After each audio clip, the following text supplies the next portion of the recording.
നമസ്കാരം.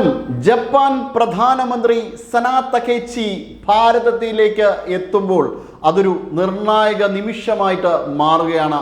ഭാരതവും ജപ്പാനും തമ്മിലുള്ള ബന്ധത്തിൻ്റെ ഒരു പുതിയ തലത്തിലേക്കാണ് കാര്യങ്ങൾ എത്തുന്നത്. ഇനി ജപ്പാനും ഭാരതവും തമ്മിൽ വാണിജ്യ ബന്ധം ലോക്കൽ കറൻസികളിലായിരിക്കും. ഇന്ത്യൻ രൂപയിലും ജാപ്പനീസ് യെന്നിലുമായിരിക്കും പരസ്പരമുള്ള വ്യാപാര ബന്ധം. ഇത് അക്ഷരാർത്ഥത്തിൽ അമേരിക്കയെയും ചൈനയെയും ഞെട്ടിച്ചിരിക്കുകയാണ്. ഡോളറിനെ മാറ്റിവെച്ച് ഭാരതവും ജപ്പാനും തമ്മിലുള്ള വ്യാപാര ബന്ധം തീർച്ചയായും അമേരിക്കയെ ചെറുതൊന്നുമല്ല ഒന്ന് ചൊടിപ്പിച്ചിരിക്കുന്നത്. അമേരിക്കയുടെ ഡിഫൻസ് അംബ്രലയ്ക്ക് കീഴിൽ കഴിഞ്ഞിരുന്ന രാജ്യമാണ് ജപ്പാൻ. എന്നാൽ അമേരിക്കയിൽ നിന്ന് കാര്യമായ ഒരു പിന്തുണയൊന്നും ജപ്പാൻ ഇപ്പോൾ കിട്ടുന്നില്ല എന്ന് മാത്രമല്ല, ജപ്പാനെ ഇടയ്ക്കിടയ്ക്കൊക്കെ കൊട്ടുന്നുമുണ്ട്. അതോടുകൂടി ജപ്പാൻ തീരുമാനിക്കുകയായിരുന്നു ഇതിൽ നിന്ന് മാറി പുറത്തേക്ക് വരണം, തങ്ങളുടെ പരമാധികാരത്തെ അംഗീകരിച്ചുകൊണ്ട് മുന്നോട്ട് പോകണം, ഏഷ്യയിലെ ഒരു മൂന്നാം സൈനിക ശക്തി എന്ന നിലയിൽ തന്നെ ജപ്പാൻ ഉയരണം എന്ന തരത്തിൽ തന്നെയാണ് ജപ്പാൻ ഇപ്പോൾ നടത്തുന്ന നീക്കങ്ങൾ. അതോടൊപ്പം തന്നെ സാങ്കേതിക വിദ്യയുടെ കൈമാറ്റവും ഇൻവെസ്റ്റ്മെന്റുകളും ഒക്കെ ഇന്ത്യയെ കൂടി പരമാവധി ബൂസ്റ്റ് ചെയ്യുന്ന തരത്തിലായിരിക്കും. അത് മേക്ക് ഇൻ ഇന്ത്യ പ്രോജക്റ്റിന് വളരെയധികം ഗുണം ചെയ്യുന്ന ഒന്ന് തന്നെയാണ്. ഇത് ചൈനയെയാണ് ഏറ്റവും അധികം ചൊടിപ്പിക്കുന്നത്. കാരണം ചൈനയെ ആദ്യകാലങ്ങളിൽ സഹായിച്ചിരുന്നത് ജപ്പാനാണ്.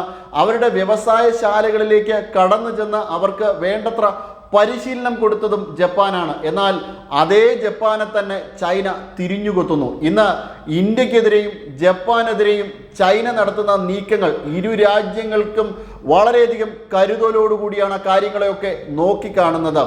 ഇന്ത്യയുടെ അതിർത്തിയിലാണ് ചൈനയുടെ നീക്കങ്ങൾ ഇന്ത്യ ജാഗ്രതയോടെ നോക്കുന്നത് എങ്കിൽ ജപ്പാനിൽ കിഴക്കൻ തീരത്താണ് ഈ നീക്കങ്ങളെ ജപ്പാൻ വളരെയധികം ജാഗ്രതയോടുകൂടി നോക്കുന്നത്. എന്തായാലും ചൈനയെ വിശ്വാസത്തിലെടുക്കാൻ ലോകരാജ്യങ്ങളിൽ പലതും തയ്യാറാകാത്തതിൻ്റെ കാരണവും ഇതാണ്, അതിഭയാനകമായ കടന്നുകയറ്റം. തീർച്ചയായിട്ടും ഇതിനെ പ്രതിരോധിക്കുവാൻ ഭാരതത്തിന് കഴിഞ്ഞിട്ടുണ്ട്. മതിയായ പിന്തുണ ജപ്പാനും കൊടുക്കുന്നതോടുകൂടി ചൈനയെ നല്ല രീതിയിൽ കൗണ്ടർ ചെയ്യാൻ ഇരു രാജ്യങ്ങൾക്കും സാധിക്കും. ഇരു രാജ്യങ്ങളുടെയും വ്യാപാര വാണിജ്യ രംഗത്തിൻ്റെ കുതിച്ചുചാട്ടം തീർച്ചയായിട്ടും ലോക വിപണിയെ വല്ലാതെ ഞെട്ടിക്കുമെന്നുള്ള കാര്യം ഉറപ്പാണ്. അതോടൊപ്പം തന്നെ യെൻ പൂർവാധികം ശക്തമാകുകയും രൂപയുടെ മൂല്യം ഇനിയും ഉയരുവാനും ഇത്തരത്തിലുള്ള കറൻസി സ്വാപ്പുകൾ കൊണ്ട് സാധിക്കും.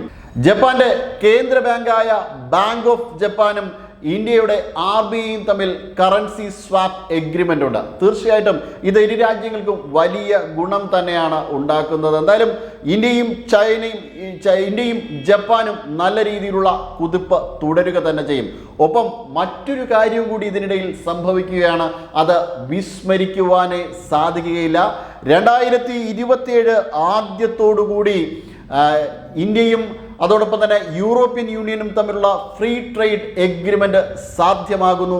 ഇരു രാജ്യങ്ങളും തമ്മിൽ ഉള്ള ബന്ധം കൂടുതൽ സുദൃഢമാകുന്നു. ഇത് കടന്നു വരുന്നത് തന്നെ അമേരിക്കയുടെ അനാവശ്യകരമായിട്ടുള്ള താരിഫ് വാർ കൊണ്ടാണ്.